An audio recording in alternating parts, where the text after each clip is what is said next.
4 habitudes qui abîment secrètement ta voix et comment les changer. Tu le sais, souvent on a des mauvaises habitudes, on s'en rend même pas forcément compte, on ne nous a pas bien avertis, on ne nous a pas bien guidés, on ne nous a pas bien enseignés.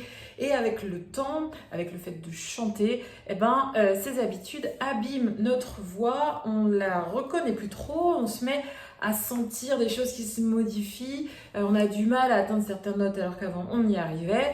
Bref, c'est que vous avez des mauvaises habitudes. On va voir les 4 plus grosses mauvaises habitudes qu'ont les chanteurs. On va voir comment les changer. C'est parti. Bienvenue sur cette chaîne qui s'appelle Je chante mieux et qui est le meilleur endroit pour placer sa voix comme un professionnel, pour devenir maître de sa voix, maître de la scène.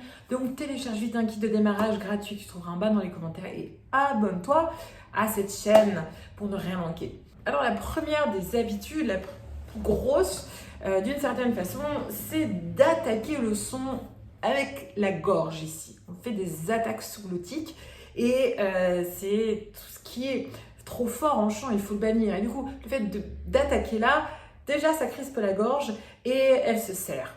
Donc, si je fais ah, ah, ah, ah, ta, oh, ah, comme ça là, je crispe la gorge, je la serre et ma voix ne pourra pas atteindre certaines notes et elle ne pourra pas être libre et fluide et belle parce qu'elle est déjà dans cet environnement-là où se fait la véritable attaque du son.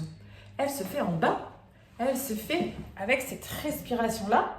Ah, ah, ah, ah, ah, ah, ah. Vous voyez, c'est pas du tout là, c'est en bas. Et en plus, du coup, comme vous êtes déjà en bas, votre voix a beaucoup plus d'espace pour résonner et avoir un timbre beaucoup plus riche, profond et pénétrant. La deuxième mauvaise habitude, c'est que la plupart des chanteurs ne savent même pas qu'il faut soutenir le son. S'ils le savent, ils le font mal. C'est-à-dire, qu'est-ce qu'ils font?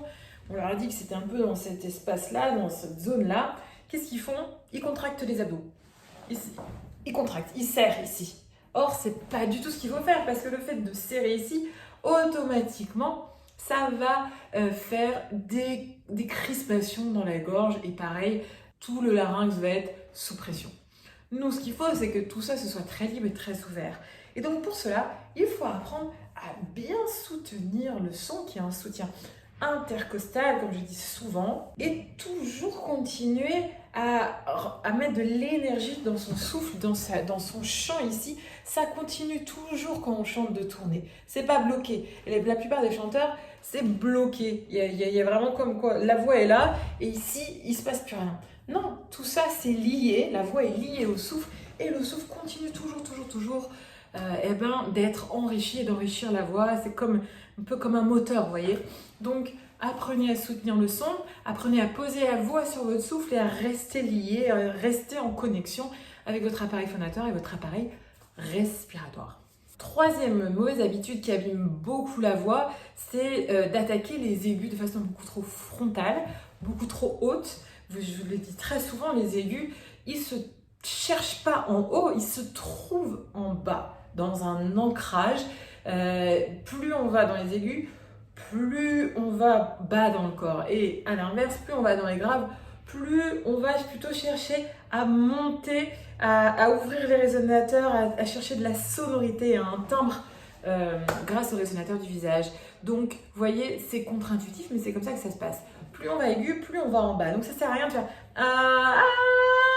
et tirer comme ça. C'est plutôt vertical et c'est en bas. Et c'est pas frontal l'aigu. Il y a tout un passage, vous voyez, avec le voile du palais. Le chemin de la voix, ça fait ça. Et après, c'est à nous de reprojeter la voix devant pour qu'elle sonne bien. Mais c'est ça le chemin, c'est pas ça.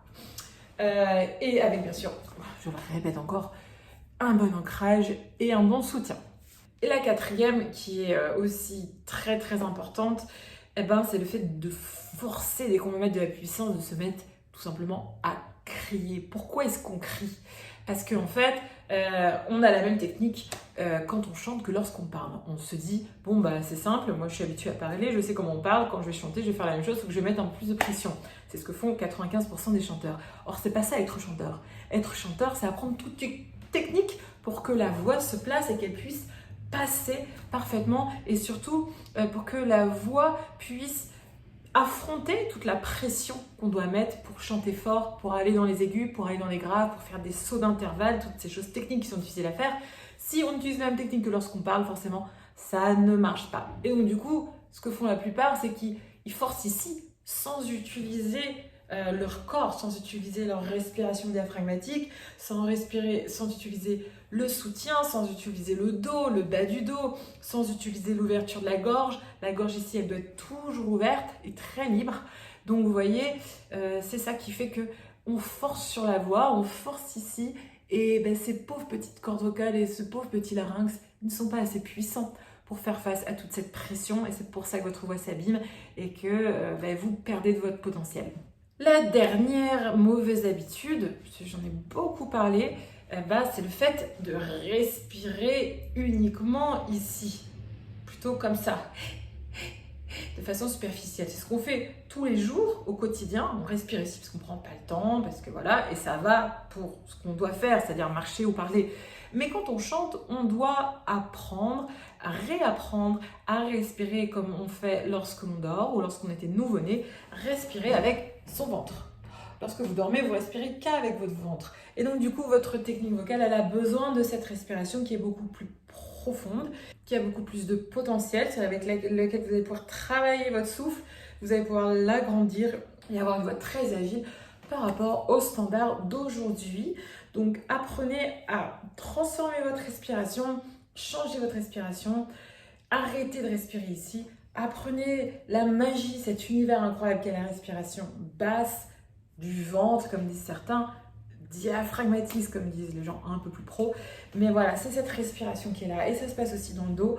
Apprenez tout ça, c'est la fondation de votre voix. Il n'y a pas de belle voix, il n'y a pas de grande voix sans cette respiration-là, sans ce soutien-là, sans l'ouverture de la gorge et sans le fait que la voix tourne dans la tête, dans les résonateurs, aux notes de passage dans les aigus.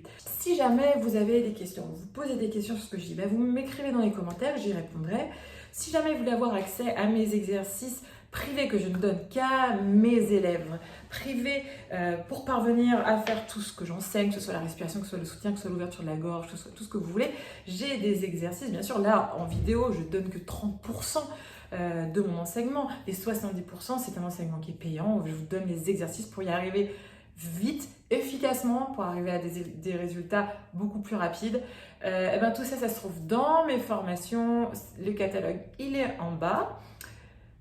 Si jamais vous voulez suivre un cours gratuit pendant 20 minutes, vous n'avez qu'à me suivre, on fait des vocalises, on travaille la voix mixte, on travaille l'ancrage des aigus.